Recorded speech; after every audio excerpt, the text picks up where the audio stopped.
यहां बहुत कमी होती है। ध्यान देने योग्य बात है, मंत्रों पर अविश्वास मत करो, नाम पर अविश्वास मत करो। तुम अनुष्ठान को जानते ही नहीं कैसे किया जाता है। एक कामना की पूर्ति, तुम विश्व की कामना की पूर्ति कर सकते हो, विश्व की कामना की पूर्ति। बोले आप क्यों नहीं कर लेते? क्योंकि हम विश्वात्मा की कामना किए हुए हैं, हम विश्व की नहीं। हम जिस बात की कामना किए हुए हैं उसके लिए विश्व का विस्मरण करना है। मन मन की रुचि जान नेह विधि अनुसरें। हम प्रियालाल की मन की बात जानकर उनकी सेवा में रत होना चाहते हैं। नहीं, नाम और मंत्र में इतनी ताकत है, आप उसको समझ नहीं पाएंगे।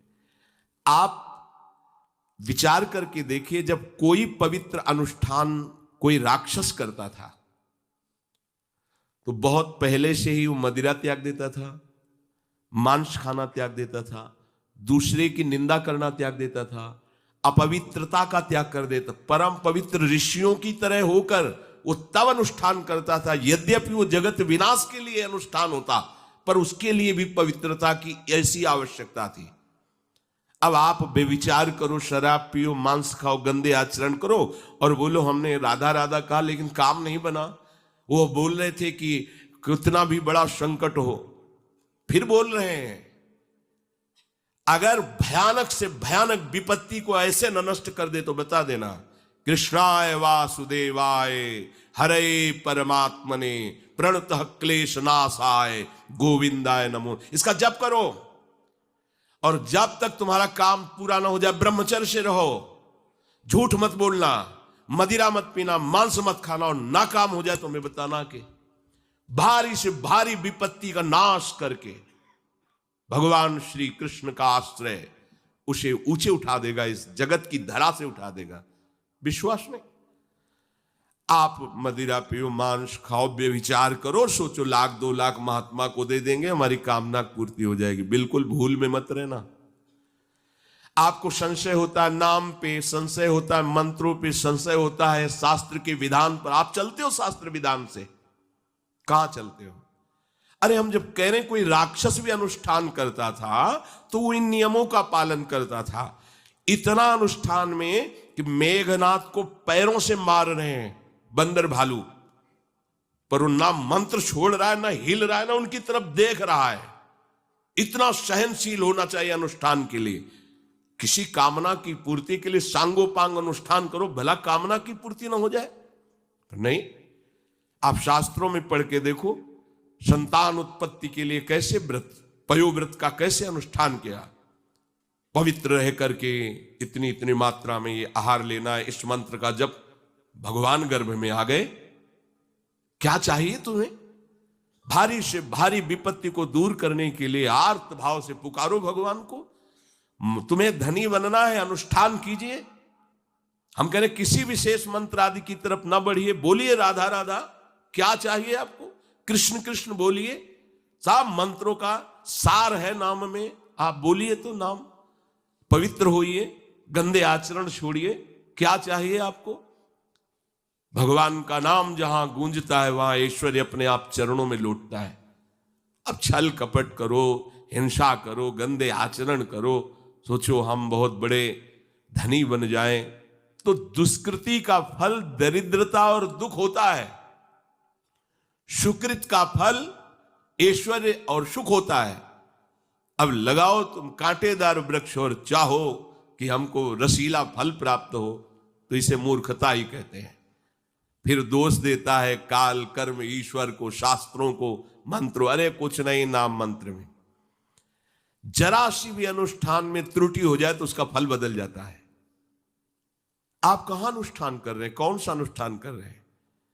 सबसे पहला नियम अनुष्ठान का होता है पवित्र आचरण, ब्रह्मचर्य, सत्यवाद, पवित्र भोजन, संयम से। कोई भी अनुष्ठान कर, किसी भी विषय का अनुष्ठान करके देखो, अभी हो जाएगा। ये तो हमसे नहीं होगा, तो फिर आप बड़ी बड़ी कामनाएं करते हो, हवा में कामनाएं पूर्ण हो जाएंगी। किसी की भी काम, किसी का भी महाबली या तेजस्वी पुत्र पैदा हुआ, उसको देखो कैसे रहा है, उसके माता पिता कैसे आचरण किए हैं। 10,000 वर्ष तक भगवान श्री हरि में मन लगाकर निरंतर मंत्र जपने पर कश्यप और विंता जी ने भगवान गरुण जी को प्रकट किया। भगवान गरुण जी श्री हरि के वाहन, प्रथम पुत्र अरुण जी जो सूर्य के सामने बैठे हुए हैं, सारथी बने 10,000 वर्ष। करदम जी भारी तपस्या करके पत्नी प्राप्त कर रहे हैं, तो भगवान स्वयं कपिल देव जी के रूप में अवतार ले रहे हैं। बिना भजन के, बिना पवित्रता के, बस कामनाओं की पूर्ति, हवा में कामनाओं की पूर्ति हो जाएगी। मनमानी आचरण, कुछ नींबू काट दो, उसमें सिंदूर रख दो, या कलावा बांध दो, या अंगूठी बांध लो, या जंतुर मंत्र बांध लो, भस्म, इनसे कुछ होगा? कुछ नहीं होगा। राधा राधा राधा राधा राधा, जो कर चाहोगे हो जाए, पर पवित्र आचरण, साथ में पवित्र आचरण हो। एक किसान भी अन्न बोता है तो खेती को तैयार करता है। आपको अपने हृदय की भूमि तैयार करनी होगी। कामना पूर्ति के लिए ऐसे थोड़ी चला जाता है। देखो ना, ऐसे एक चपत लगा दी सुरुचि ने, क्योंकि उसकी रुचि के खिलाफ हुआ कि वो पिता की गोद में बैठना चाहते थे। छत्री बालक माता के पास गए, उनका नाम सुनीति है। वो सुंदर नीति से चलती है, वो रुचि से चलती है, सुरुचि अपनी रुचि, और वो सुनीति सुंदर नीति से चलती है। मां, पिताजी ने गोद में बैठाला नहीं, और मां ने चपत लगा दी और कहा तू ऐसे कि गर्भ से प्रकट हुआ है, सिंहासन का अधिकारी नहीं।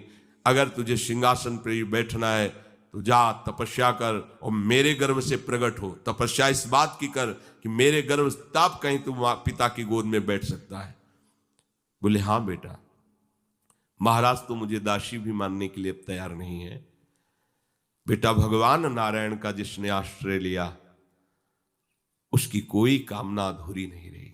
जाओ तुम भगवान श्री हरि का आश्रय लो, वही तुम्हारी कामना की पूर्ति करेंगे।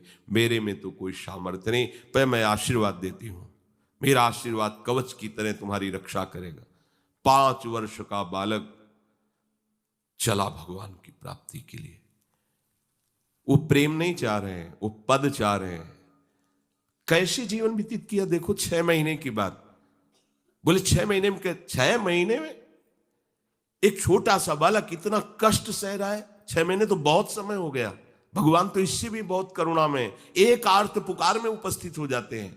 एक बार जिन नाम ली हित सो होए अति दीन। अगर कोई कामना नहीं है, केवल प्रभु की मिलन की चाह है और हृदय आर्त भाव से पुकार दे तो दूसरा नाम नहीं लेना पड़ेगा। एक बार जिन नाम ली हित सो होए अति दीन, ताको संग न छाड़हि ध्रुव अपनो कर लीन। ये महाऋषि शेखरों के वचन है, कोई ऐसे मिथ्या वचन थोड़ी। श्वास को भी रोक लेते हैं। भगवान का जो मंत्र श्री देवर्षि नारद जी ने दिया उसी का ध्यान कर रहे हैं। ऐसा पद मिला कि सप्त ऋषि परिक्रमा करते हैं। ना उनके पिता को मिला, ना उनके पितामह को मिला। इसके आगे तो है ही नहीं। उत्तानपाद, महाराज मन, ब्रह्मा, बस ऐसा पद मिला कि किसी को पद नहीं मिला। पर आप देखो कामना की पूर्ति के लिए कैसे निष्ठावान हो करके, प्राणों को समर्पित करके भगवान की आप बीड़ी सिगरेट पियो, प्याज लहसुन मांस मछली दुनिया की दलित दुराएं करो, हाँ हमारी कामनाओं की पूर्ति हो जाए। बेकार बकवास करते हैं लोग आकर। परमार्थ को एक हंसी बना दिया है, एक मजाक बना दिया है। संतों को एक नाटक बना दिया है। संत मार्ग को एक उपहास का स्वरूप बना दिया है। हमारी ये कामना की पूर्ति कर दो। उनका जीवन कामना की पूर्ति के लिए तुम्हारे, अरे तुम्हें निष्काम करके भगवत साक्षात्कार कराने के लिए कि ये छोटी मोटी जिनमें तुम फंस कर तुम्हारी दुर्गति हो रही, उसी में और वो बढ़ावा देने के लिए। पर संसार तो अपनी बात मानता है, उस ना शास्त्र की बात मानता है ना संतों की।